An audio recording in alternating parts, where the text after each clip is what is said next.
હેડલાઇનના પ્રાયોજક છે તલોદ ફૂડ્સ। આપને ફરમાયા, हमने बनाया।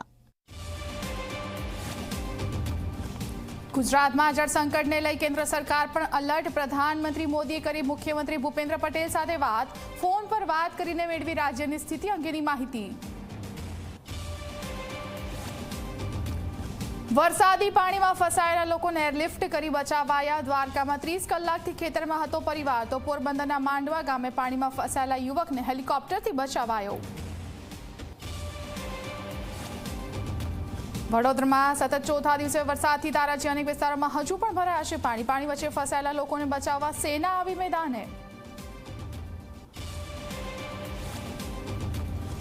યાત્રાધામ પાવાગઢમાં ભારે વરસાદથી તારાજી પાવાગઢ ડુંગર પરથી નદીઓની જેમ વહેતા થયા પાણી। લોકોએ જીવ જોખમમાં મૂકી માતાજીના કર્યા દર્શન।